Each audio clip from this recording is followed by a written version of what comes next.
Imagine looking at the chaos of the modern world and wishing a legendary sage would step out of a time machine to fix it all.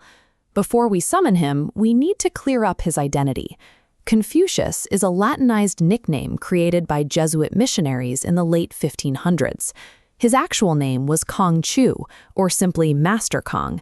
He was born in 551 BCE during the spring and autumn period. It was a time of fractured states and endless civil war, where power was seized through violence and maintained through corruption.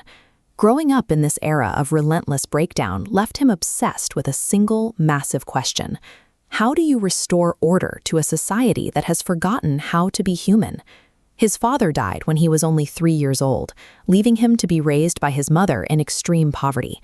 In his early 20s, he survived by working as a bookkeeper and a caretaker of sheep and horses, using his small wages to ensure his mother received a traditional, dignified burial.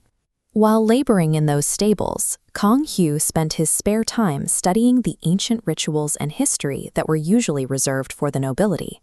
He noticed a massive contradiction. The aristocrats held all the power because of their birth, but they lacked the moral education to actually rule effectively. This broke, self-taught stablehand realized that if he could open education to everyone, not just the rich, he could effectively break the nobility's monopoly on the state. He founded a private school that ignored social class. He welcomed commoners and even former criminals into his circle of students.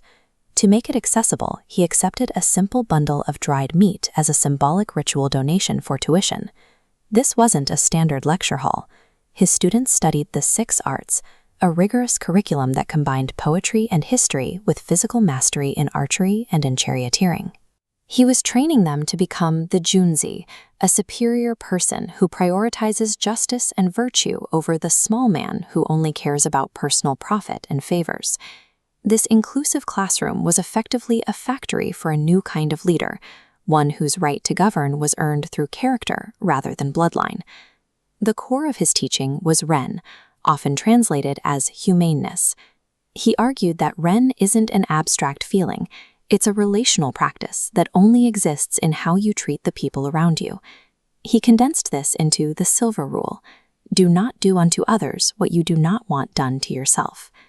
Ultimately, it is the logic of restraint. If you throw your trash into your neighbor's yard, you create a world where it's okay for them to throw it back. Avoiding the first throw is what keeps the neighborhood intact. He was a demanding teacher. If he gave a student one corner of an idea and they couldn't find the other 3 through their own critical thinking, he refused to continue the lesson. He wasn't training students to repeat his words. He was forcing them to become independent thinkers who could fix the internal mechanics of a failing state. At age 50, his reputation finally secured him his dream job, Minister of Crime in his home state of Lu. He was so effective at cleaning up the local bureaucracy that politicians in rival states grew worried. They needed a way to break his influence over the Duke of Lu. Their strategy was simple. They sent the Duke a gift of 80 beautiful dancing girls and a troupe of musicians. The Duke was so captivated by the music and the dancers that he abandoned his government duties for days. Confucius waited at the gate, but when it became clear the Duke chose the party over the policy, he resigned in disgust. Skeptical. The man who spent decades training superior people was pushed out by a well-timed distraction. It showed him that the small man mindset was much easier to sell than a life of virtue. He spent the next 14 years wandering from state to state. He pitched his ideas for moral governance to one warlord after another, and every single one of them turned him down. He eventually returned home, dying at age 73 with a crushing sense of failure. He believed his life's work had gone nowhere. But he didn't fail. His students had meticulously recorded his conversations and sayings, eventually compiling them into a text called the Analects. Over the next 1,000 years, these writings became the mandatory curriculum for the Chinese civil service. To get a job in government, you no longer needed to be born a noble. You had to pass a test on these specific moral principles.